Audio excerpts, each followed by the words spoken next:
צריך לדעת שחזרה בתשובה איננה תהליך טבעי.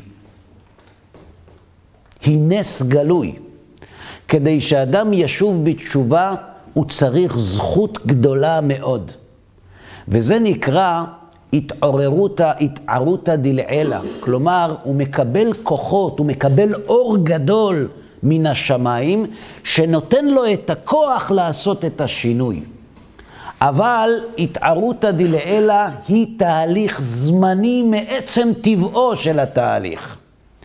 אחרי שהאדם זוכה לעשות את השינוי, הוא צריך לתחזק אותו בכוחות עצמו, ואז הוא פתאום מגלה הפרש בין ההתמודדות הקלה כל כך שהייתה לו אז, להתמודדות שיש לו היום. אני פוגש לא מעט בעלי תשובה, שכמעט כולם מספרים על אותו תהליך. תשמע, כשאני חזרתי בתשובה, לא הייתי צריך ללמוד את יסודי האמונה של הרמב"ם.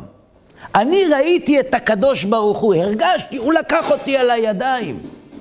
הרגשתי השגחה פרטית על כל צעד ושעל. היום אני מחפש אותו בנרות. למה זה קורה? כי תחילת התהליך נעשית על ידי והשלחתי רעב בארץ, על ידי התעוררות מלמעלה, או בגלל זכות אבות, או בגלל מצווה גדולה שעשה אותו אדם שזכות המצווה מאירה לו, או בגלל שמישהו יתפלל עליו. וזה עוזר לו כדי לעשות את התהליך, זה נותן לו כוח כדי לעשות את הלא מובן מאליו, את הלא טבעי. אבל אחרי שהאדם עבר את התהליך, הוא צריך לנהל אותו בכוחות עצמו. לכן אפשר למצוא הפרש בין תחילת התהליך לבין המשכו. סיבה שלישית. כשאדם אומר לי, אם הייתי יודע כמה זה יהיה קשה, יכול להיות שלא הייתי עושה את התהליך, זה מלמד משהו. זה מלמד שכל התהליך היה שלא לשמה. עניין של חשבון. שמע, מיציתי את החיים החומריים. אנשים כבר לא מגיעים להופעות שלי. אולי נתחיל לשיר לדתיים. אבל כשגם הם לא באים, אז בשביל מה עשיתי את זה? בוא נחזור אחורנית. אולי יזמינו אותי לאיזו תוכנית ריאליטי. נתפרסם מחדש. כשאדם אומר דבר כזה, זה מעיד משהו. כתוב בגמרא, במסכת בבא מציעא, שריש לקיש היה גברא רבא. ריש לקיש היה תלמיד חכם, איש מפורסם בתורה.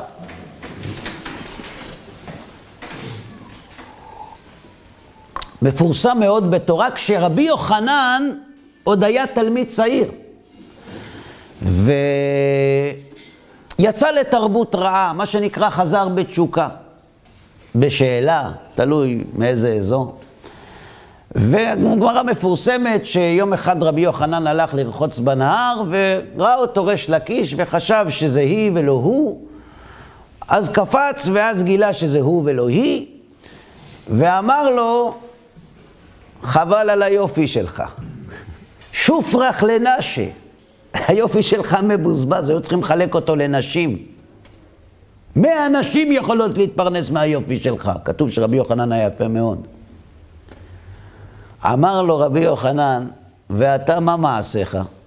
ראש השודדים, עם כזאת קפיצה שקפצת מצד לצד, אתה יודע כמה תורה היה אפשר ללמוד עם הכוח הזה? חילך לאורייתא. ריש לקיש ידע מה זו אורייתא. זה לא קל לחזור בתשובה אחרי שעזבת את התורה. שנה הוא פירש קשה מכולם.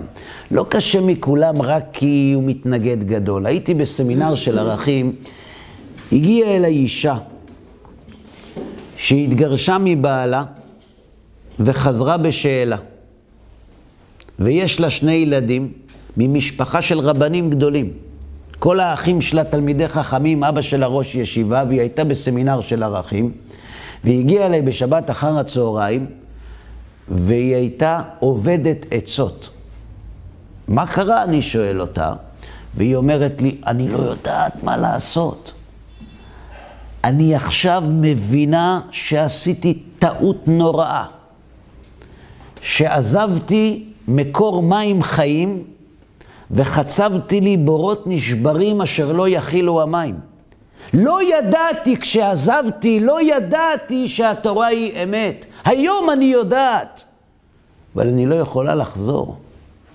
למה? אז היא אומרת, תראה, אני הרסתי את המשפחה שלי.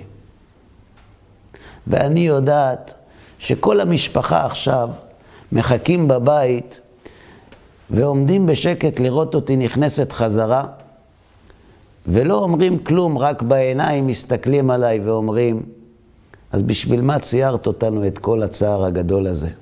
הרי חזרת בסוף. אני לא מפרגנת להם את זה. אני לא יכולה לעמוד בביזיון הזה. שנה הוא פירש קשה מכולם, זה לא רק כי... זה כי האגו של האדם לא מאפשר לו לחזור לאחור. זה מכביד מאוד. וכשאמר רבי יוחנן לריש לקיש, חלך לאורייתא, ריש לקיש היה אמורה, הוא ידע מה זה אורייתא. אמר לו רבי יוחנן, אם אתה תחזור ללמוד תורה, אתן לך את אחותי. יותר יפה. וחזר ללמוד, ונהיה חברותה שלו. עד, כך מסופר שם בגמרא, שהיה ויכוח בבית המדרש בנושא סכין ללוקת, האם הוא נקרא כלי כדי שיקבל טומאה או לא, עניין הלכתי. אמר להם רבי יוחנן, שאלו את ריש לקיש, הוא מבין בסכינים. וריש לקיש נפגע. אמר ריש לקיש לרבי יוחנן, מהי אהנת לי? שם הייתי ראש, ופה אני ראש. מה הועלת לי? אני הייתי אדם מפורסם גם שם, ואני אדם מפורסם גם פה. מה הועלת לי? כתוב שרבי יוחנן הקפיד. מהי אהנית לך? דהכניסיתיך תחת כנפי השכינה. כשאדם אומר, אם הייתי יודע את הקשיים שאני אתמודד איתם אחרי שאני שב בתשובה, יכול להיות שלא הייתי עושה את זה, זה אומר שהוא לא מבין את המשמעות של ההתקרבות לשם. שכל הסיבה שהוא עשה את השינוי זה כדי למצוא איזו משמעות בחיים שהחומר לא הצליח לספק לו. זה תהליך טבעי. זה קורה לכולנו. כי כולנו עושים את התהליך של י"ג שנים ויום אחד על מנת לקבל, שלא לשמה. כולנו מחפשים את הרוחניות לפחות בתחילת הדרך כדי לקבל משמעות לחיים. אבל אחרי שעשינו את התהליך הזה, אנחנו צריכים להמשיך לצעוד קדימה. ועצם ההבנה שיש קשיים יותר גדולים אחרי ששבנו בתשובה, זו עדות שהתרופה עובדת. זה נקרא הכרת הרע. אם האדם היה שב בתשובה ולאורך כל הדרך היה מרגיש אושר יותר גדול מאשר הרגיש בחייו החומריים בלבד, היה מקום להטיל ספק באמיתות השיטה. אבל בעל הסולם מלמד אותנו שכאשר אדם מתחיל לקיים מצוות, מבקש רוחניות שלו לשמה, זה הפעלת הרצון לקבל בהילוך הרבה יותר גבוה מאשר כשהוא היה רוצה רק חומר. ולכן באופן טבעי, כשאדם לומד תורה שלא לשמה, הוא אמור להרגיש ריקנות הרבה יותר גדולה מאדם שלא שומר מצוות בכלל. כי לימוד תורה שלא לשמה מרחיקה את האדם מן הבורא הרבה יותר מאשר חיים חומריים. כי כגודל שינוי הצורה, גודל הריקנות.